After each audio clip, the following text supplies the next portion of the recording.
Right, we can start. Thank you all very much for coming.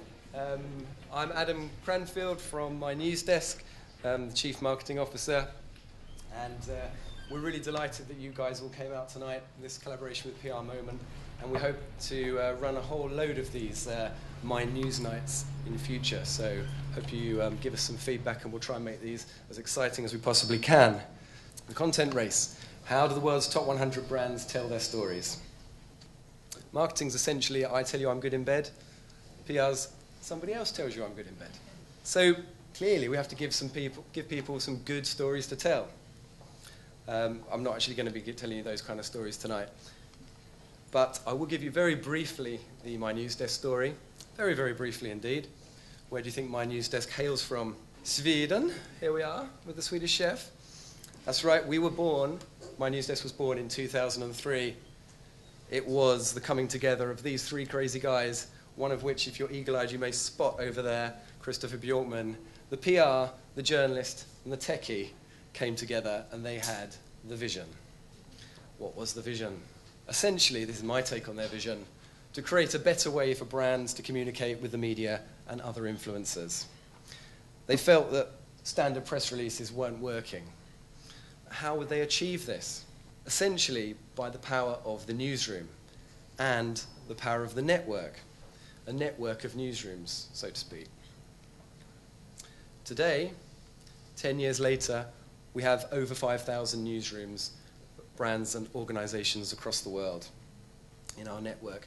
Journalists, bloggers, and anyone else can follow or subscribe to content from these newsrooms. This is us. We're now a company of over 100 people, and this is us genuinely showing our love for our customers last week. We have offices in London, Sweden, Norway, Denmark, and Singapore, and we all came together to show our love. Talking about intranets, not Yammer for us, we're 100 plus people. Facebook, closed group. I say it's a closed group because Karim here, his pants are, in our Stockholm office, his pants are for our eyes only. He doesn't show them to the whole world. Oh, maybe I shouldn't have actually shown this to everyone, but he seemed quite exhibitionist, so I don't think he'll mind too much. Why do we use Facebook as an intranet? It's amazing, the great things that happen with a Facebook group, kind of immediacy of it. Everyone has Facebook open on their desktop all the time. You can see when something new is posted. You've got a nice mix of kind of engagement, of images, video, mix of work and fun. It's actually a fantastic communication tool for us. We also like to hang out as well. We get together on Google Plus Hangouts. We get together on Skype video calls and Bambuser live video streaming. And this makes all the difference to our internal communication across our 5 offices. This is our marketing hangout. Why are we all laughing here? Because you see Henny over here in our Norwegian office. She's using the nice Google feature to put a little diving mask on. So we have a lot of fun with that kind of stuff in our meetings. Technology, as I've just shown and proved there, changes communication. That's what we realize at MyNewsDesk. If you get the technology right, it can improve communication. Who's heard of Dunbar's number? Quick show of hands. Okay, so I'm telling a few people, most people, something new, but many of you have heard of it. Robin Dunbar is an evolutionary psychologist, and he proposed this as the maximum number of people who we can maintain a social relationship with. Okay, does that feel right? 150 people? Well, I don't know if I'm weird, but I follow 1,763 people on Twitter. I don't claim to have a proper social relationship with all of those accounts. But you don't have to be a genius to work out that it would be impossible for me to engage with that number of individuals, companies, and news organizations if it weren't for Twitter. And incidentally, I don't think following that number of people is actually that unusual. How many of you follow more than 1,000 accounts on Twitter? Okay, there's a few of you. I'm not the only one. And I would say it's going to become increasingly common as well, because my experience is, and I think this has been proved, that it's much easier to follow new accounts than it is to unfollow people. So as we go through life, we're going to be accumulating more and more people that we follow. Technology, as I say, changes communication. What does it mean for communicators? Well, Clearly, getting your brand messages through to me is a far more complex proposition than it was 10 years ago. If you take something like the BP Gulf oil disaster of a few years ago, if I'm forming an opinion on something like this, then I'm going to still watch the BBC News and read the Guardian newspaper, get my news, but also I'm going to go to find the opinion of environmental groups via their websites and their social media feeds, or my social media feeds. And I'll look at specific blog posts that might have been recommended to me or retweeted. And I'll go to the BP newsroom itself, where they had live video of them fixing the leak and graphical illustrations showing what exactly went wrong. So you're getting your news from all kinds of sources. And the news, now, I feel, it comes to me. I don't go to my preferred specific news outlets anymore. It comes to me via search engines, it comes to me via social media. A kind of mass curation is going on.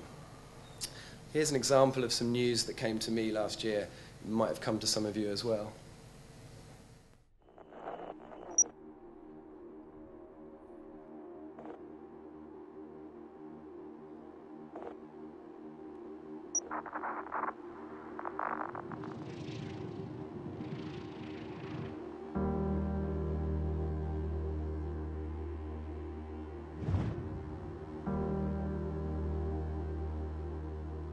Right now, there are more people on Facebook than there were on the planet 200 years ago. Humanity's greatest desire is to belong and connect. And now we see each other. We hear each other. Grandpa, I love you. I love you. Well, I want to take a picture. We share what we love, and it reminds us what we all have in common. Dug out alive and well after 7.5 days. If you believe in yourself, you will know how to ride a bike. Rock and roll! So now technically your device is on. Can you tell? Oh, that's exciting. And this connection is changing the way the world works. Governments are trying to keep up. No, we can't test the freedom. And older generations are concerned. Many people are very concerned about tomorrow. They could get worse next year. The game has new rules. The next 27 minutes are an experiment. But in order for it to work, you have to pay attention.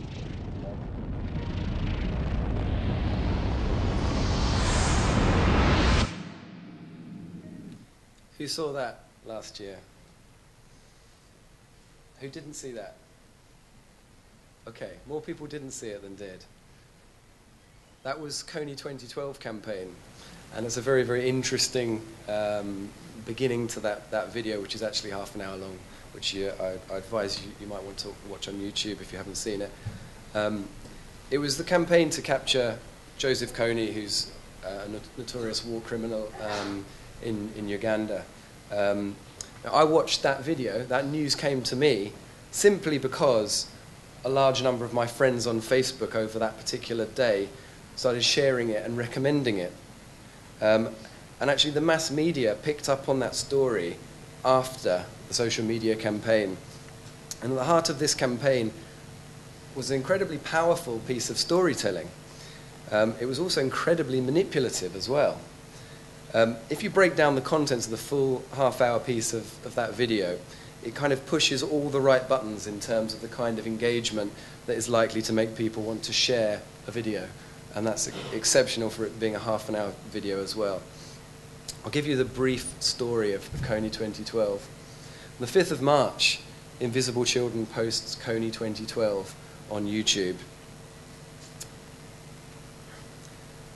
Very quickly goes viral after Bieber and Rihanna start tweeting about this. 3 days after launch, it had over 35 million views on YouTube. Next thing, Obama and Oprah give their support to the video. We congratulate the hundreds of thousands of Americans who have mobilized to this unique crisis of conscience, said Obama's press secretary.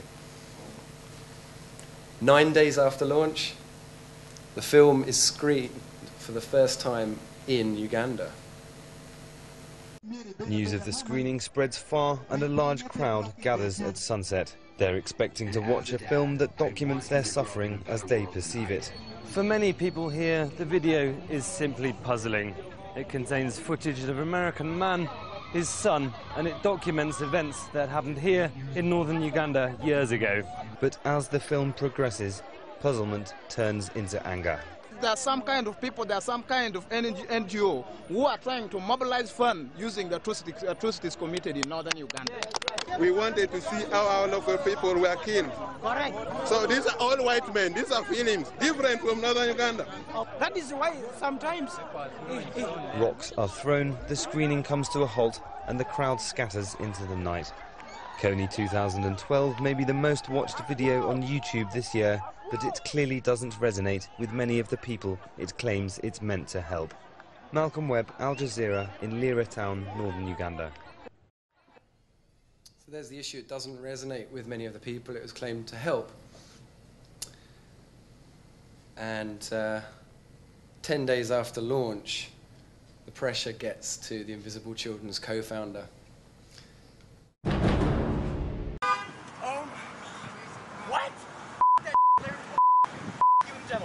That's not your average crazy person going on a naked, obscenity-filled rant in the middle of the day. It's Jason Russell, the filmmaker behind the Kony 2012 video that exploded on the internet. Jason Russell was, had a breakdown?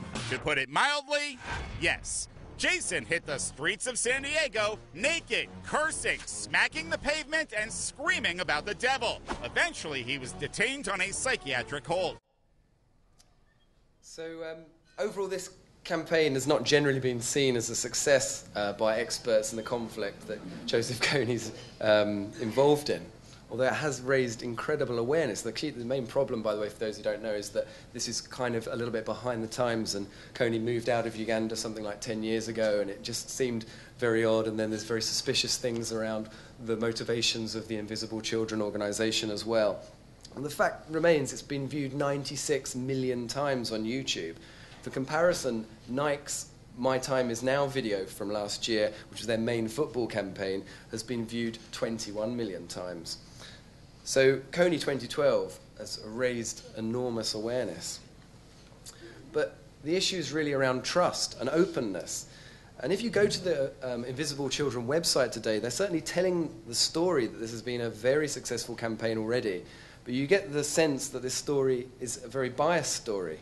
Their website's all very slick in many ways. It's kind of what you think modern digital storytelling should look like. But what I really wanted to see from them when I was looking into this is more of actually a newsroom, something a bit more straightforward. They don't provide enough raw information.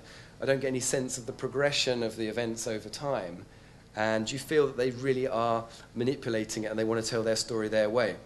So to go back where I started, slightly facetiously, this presentation, that's really marketing and not PR. Then, last year, we had possibly the greatest brand story event of recent times.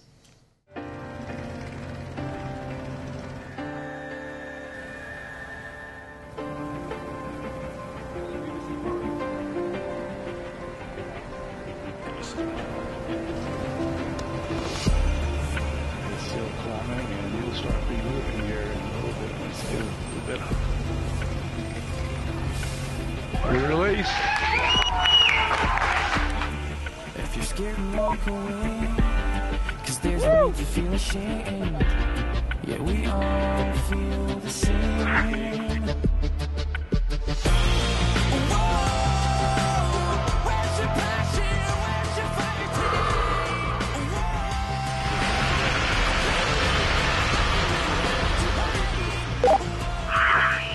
All right, now. The whole road is looking on. I'm going over. Chopper away.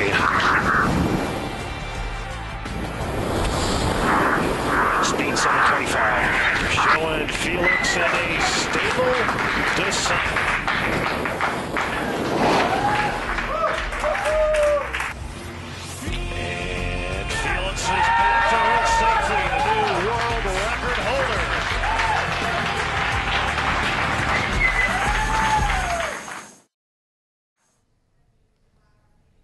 Red Bull's space jump. I can't really think of a brand getting such amazing media coverage for essentially a stunt since Richard Branson's Around the World attempts in the 90s, where generally they ended in failure, didn't they?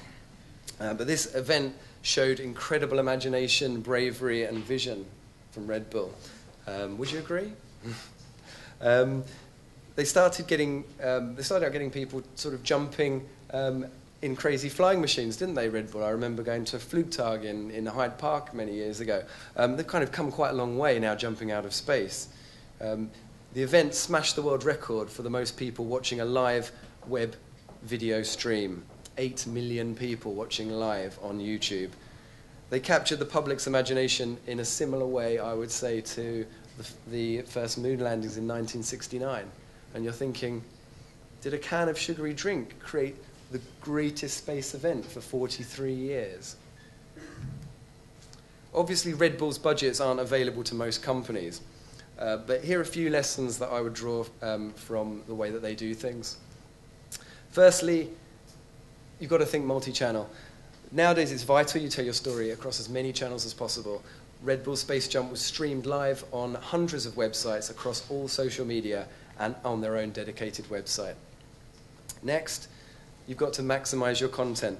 Red Bull really sustained the level of interest by providing a huge range of content around the single event. They provided multiple camera angles. I think my favorite one was the head cam. If you get a chance to see that on YouTube, that is incredible. It's just spinning like a crazy vortex from the guy's helmet. And they also provided a whole kind of host of information for all different audiences, from the general public to mainstream media, journalists, to photography bloggers on all the cameras that they had. So providing all the content you can if you are going to do a special event. And then you have to make it easy to use and to share and to remix your content. And Red Bull has what they call a content pool, what we call a newsroom, which brings all of their content assets together in one place. So journalists, bloggers, influencers, and the public can easily take the pieces that they need and kind of put it together and tell their own stories with it. So the newsroom's what we do. At MyNewsDesk, we try to help brands overcome the kind of technical challenges of bringing all of this content together in one place. And we also help them to get their content out to the right people in the right channels. Because we want to be the newsroom experts, we've been doing this research for the last few months, assessing the top 100 brands in the world, how they tell their stories with their newsrooms. And we've actually launched this report today, so we'll get this to your inboxes soon. We'll get it to you next week, in fact. And I just want to share with you a few of the headline findings. And I thought I'd do it in the style of a kind of 10 Commandments, which are not 100% official, but it says Adam's MyNewsDesk 10 Commandments. So the first one is, thou shalt build your network. And I think it's not really up for debate anymore, that as comms professionals, we need to maintain influence a network that goes far beyond just a list of print journalists. When people come to your newsroom, you need to give them ways to follow you and to subscribe to your updates. But what we found was that 70% of those top 100 brands, the best global brands, didn't provide an option to subscribe to email updates. Second commandment, thou shalt optimize for search. I think comms teams now are becoming a lot more knowledgeable about SEO. It's often accelerated if a brand has a crisis like the BP Gulf disaster, where they've needed to rank above negative comments. Their knowledge quickly improves. But we found, and this is a very simple test, that 25% failed to rank on the first page of Google for that search of the brand name, company name, plus the word news. Third commandment, thou shalt be open to communicating. Well, it sounds obvious, right? But to look at a lot of websites, you'd think that the comms teams don't really want to engage. 45% failed to include contact details on press releases. 24% failed to list a phone number for a representative. Actually, Siemens, I'll just pick them out, they do really well on this because they actually have a full list of all the comms contacts with all their responsibilities, their direct dial, their email, and a little image of the person as well, which I think was mentioned. Hey, good stuff. Are you one of the images? Fantastic. It makes such a difference when you know who you're talking to, as Tom was pointing out as well, just bringing the experts, just putting a face to a name. So the fourth commandment is, thou shalt not only communicate with journalists. And this, I think, starts with changing your language. A lot of brands label their newsrooms press, and some, like Volkswagen, hope they're not in the room tonight, didn't see them on the list, but I would tick them off for the fact they put them behind a registration page. You can't get to their news if you're not a journalist. Many newsrooms do actually require a login to get to the video or image library, which I think is also something certainly MyNewsDesk doesn't advocate as best practice. This is a lovely friendly message found on one of the newsrooms. That nice open do no evil company known as Google. If you're not a member of the press, get out. So 22% of the newsrooms, the top 100 newsrooms, didn't provide any added value content. So content that would go beyond maybe what a journalist needs, content like opinion pieces, blog posts, customer-facing content perhaps. But however, ones like Cisco, for example, Intel, are absolutely fantastic at this. So fifth commandment is, thou shalt help people find stuff. It's an obvious one, really. I think it's what you have to do online generally. 39% lacked a search function in their newsroom. Not much more I can say about that, really. The sixth commandment, thou shalt take pride in your newsroom. Well, a lot of brands really are starting to take pride in their newsroom and their intranets and their websites and all of these things. But most of MyNewsDesk customers take pride in their newsroom. Some haven't posted updates for ages. 35% failed to keep their newsroom up to date. We found that many of them have old annual reports, i.e. not the recent ones that you should have, and out-of-date fact sheets as well. Not serving their audiences very well there. Seventh commandment, thou shalt think visually. The image-driven web is here. Services like Pinterest and Instagram are the fastest growing networks in the world. And we're actually becoming, I think, image-obsessed. Certainly the younger generation are. I'm not part of. So we looked at this, and 40% didn't even have a basic image library still today in 2013 on their newsroom, the richest companies in the world. Thou shalt make movies. Okay, maybe not like the Red Bull one, maybe not like Invisible Children's Coney 2012, but you have to give video communications a go. This is a question you were just asking. 49% didn't feature video content in their newsroom at all. Ninth commandment, nearly there. Thou shalt be social. Social media has fundamentally changed PR. 45% of the top 100 didn't link to any social networks from their newsroom. And this perhaps reflects the fact that responsibility for social media, especially in these really big companies and organizations, is really split up across all kinds of departments. And possibly that's one of the issues that has to be solved. And finally, thou shalt tell your story. That's what we say at MyNewsDesk.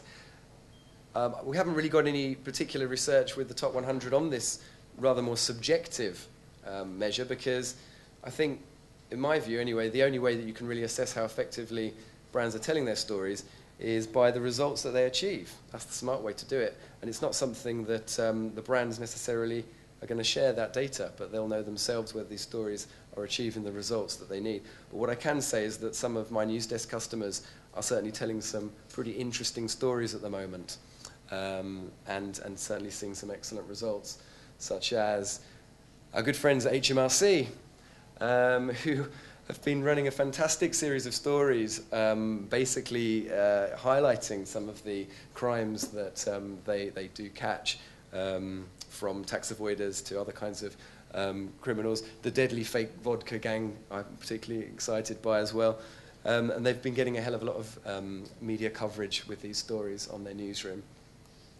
Then we have Oslo Airport, and I had a fantastic story last week when I was in Stockholm from our client in Oslo Airport, They had a crisis to handle recently. It doesn't get much worse than this, where they ran out of fuel at the airport. So the comms manager there was saying that they kind of had a situation where one of them was sort of standing up front, talking directly to the media. The other one was standing by the side, updating their newsroom in real time on their iPad to keep people updated with what the developments were through the blog, through news releases, etc. And to us, that is the ultimate use of the newsroom, the real-time crisis comms, that sort of thing. And the media ended up actually feeling really positive about how Oslo Airport handled that, because they were making the information available in real time. Just about to wrap up, Ben. So don't keep it to yourself. That's overall my message. Whatever your brand story is. 1 second. If you want to be inspired on storytelling, I recommend another little video for you to watch, a TED Talk, if you haven't seen this one, by Andrew Stanton of Pixar, the fantastic creator of things like Toy Story and WALL-E, and great stories like that. And his talk has lots of great advice on what actually has the essence of a good story is. And I think this is the quote that I particularly liked. Make me care, please, emotionally, intellectually, aesthetically, just make me care. And I think that is the key challenge that all of us face in our jobs as communicators every day. Thank you very much.